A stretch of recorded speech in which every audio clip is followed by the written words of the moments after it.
future of green building.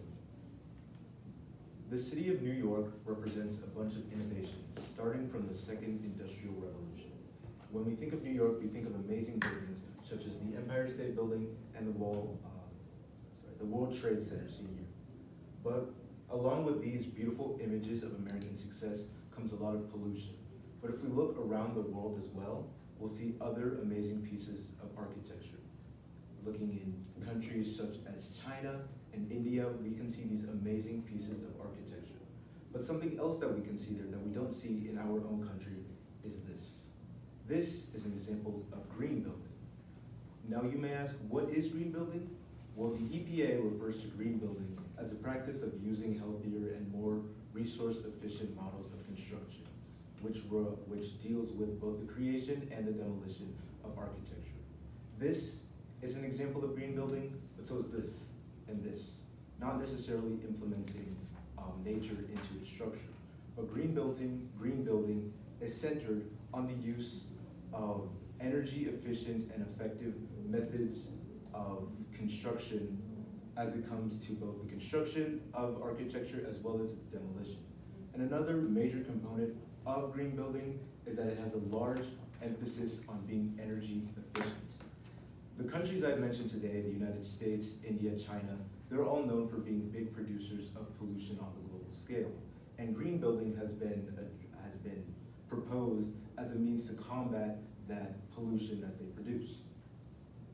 But now moving on to stimulus material.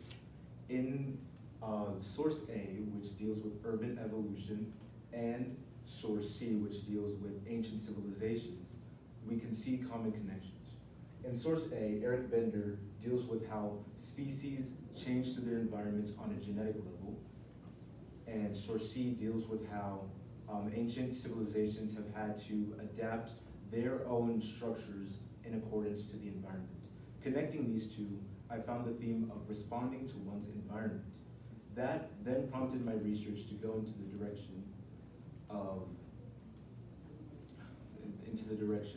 of society's impact on the environment as it comes to climate change. And when you combine that with the idea of our current infrastructure, I was led to the idea of green building, which we have just discussed.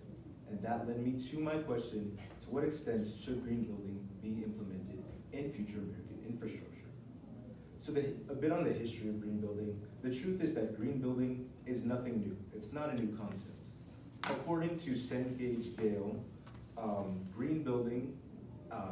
examples of green building date back to igloos and other ancient civilizations, using what they had available to them in their environment to construct architecture and respond to their needs without deleteriously impacting the environment. Such is also seen in Julia Wilson's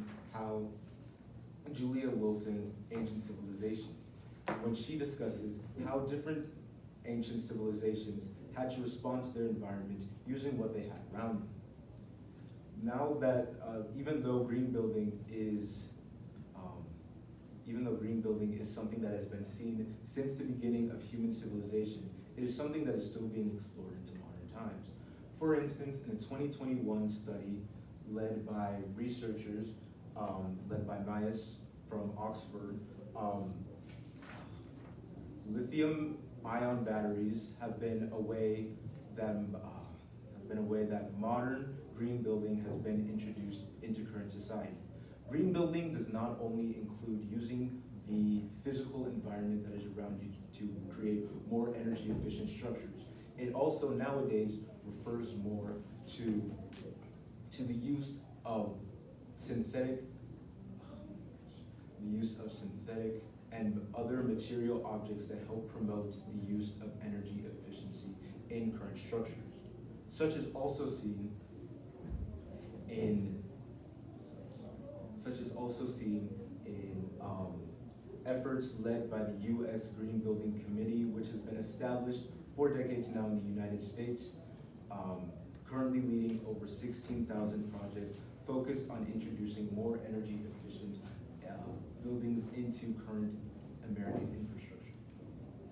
Now, green building has been very successful on the global scale, such as seen in China, in 2022, three researchers from Huanghui University in India, which is a highly reputable university in that country, led a study seeing how pollution decreased when green building was implemented in China. Their studies found a 64% decrease in pollution created in highly polluted cities in China. Not only does green building help reduce pollution, which has become a growing concern in the United States, it is also shown to help people on a more individual level.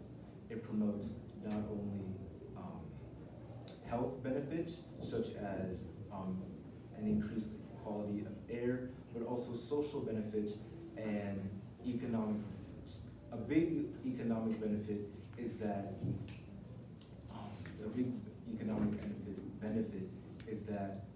due to the energy efficiency implemented in green building structures, tenants and those who live in such buildings spend less on energy and are able to focus their money in other areas.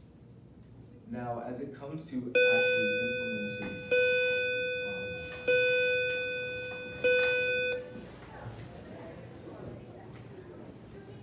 actually implementing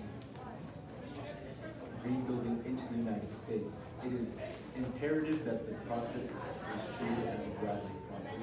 So I propose the gradual transition proposal, or as I like to call it, the FAN plan, consisting of the 5-year plan, or 5-year start, the assess project progress, and the navigate appropriate continuations. So phase 1 is the 5-year start, with the objective of beginning the implementation of green building in the United States.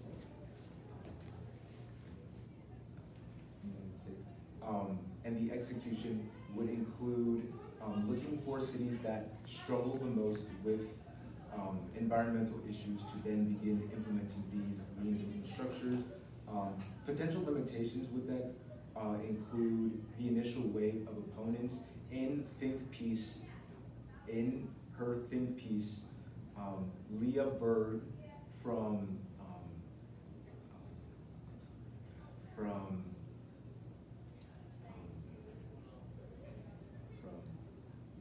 Green Cities, a journal focused on environmental issues, a concern that she proposed was that green building, the bringing resources to where green building structures are to be implemented uses more fuel than the fuel that is being saved from implementing these green building structures. However, public concerns such as these can be mitigated through accounting for these public needs, and as well as through collaborating with current government organizations such as LEED and the U.S. Global Green Building Committee. Phase 2, assessing project progress. This phase deals with, after the 5-year start has concluded, assessing how green building has impacted current American infrastructure, and then moving on to analyzing those results and understanding how we can move forward. Potential issues with this include inconclusive results, an issue that the Shanghai study that I mentioned earlier, led by Zi Sheng from the University of Huheng, sorry, it's hard to pronounce. An issue they ran into was that some results from their pollution studies from new green building structures would be a bit inconclusive since the technology is still a bit newer. However, this issue can be addressed by considering other factors such as public notions and how the public has received the new structures. And the final phase would be planning future expansion that would include trying to continue the successful implementation of this project through continuing construction outside of where it started. Potential limitations include that it could be a bit difficult finding where it could be properly implemented, as different cities require different needs. However, this could be mitigated through meticulous planning involving professionals such as the ones found at the federal level through projects like LEED and the U.S. Global Green, or the U.S. Green Building Committee. So implications for the implementation of this project include improved living conditions for those involved, as they will be breathing cleaner air, and also at the personal level will be spending less as the energy efficient systems require less money for those who are involved with them. It also, other implications include that it will promote more climate conscious behavior, not only within the public, but also within the government. And finally, if we are wise to begin thinking about how our buildings, how our structures impact the health of our area, our globe, we will begin to see our globe spinning as it once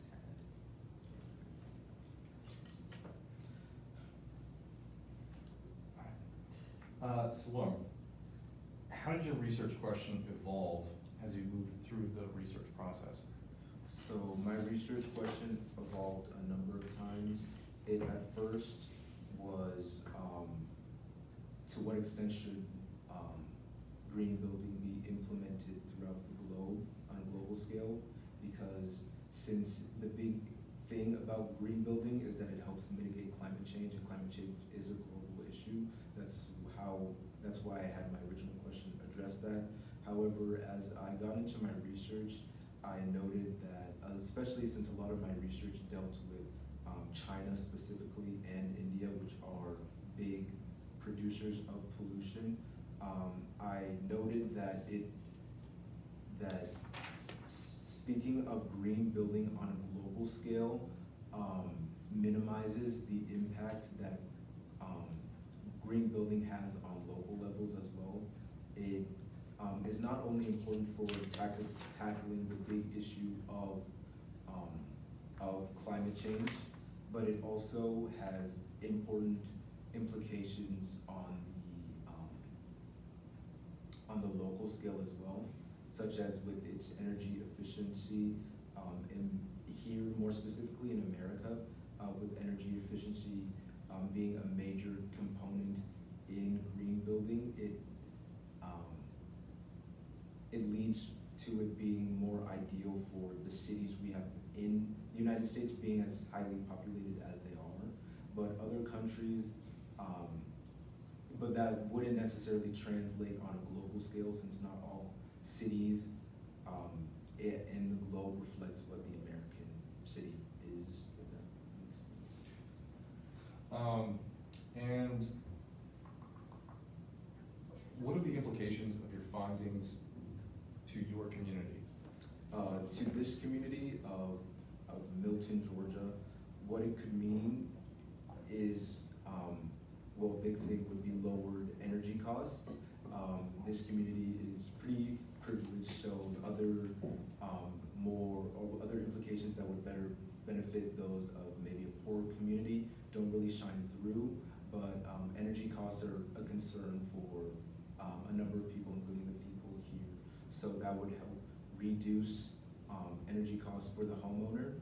But beyond that, something else in the community is, at least as we talk about Fulton in general, having Atlanta. Atlanta is known for many of its buildings, such as World of Coke and other things. So a beauty about green building is that it can be implemented into current infrastructure. So it could, for a city as big as Atlanta, mean the potential changing of its landscape in not only a visual sense, but also in a personal sense.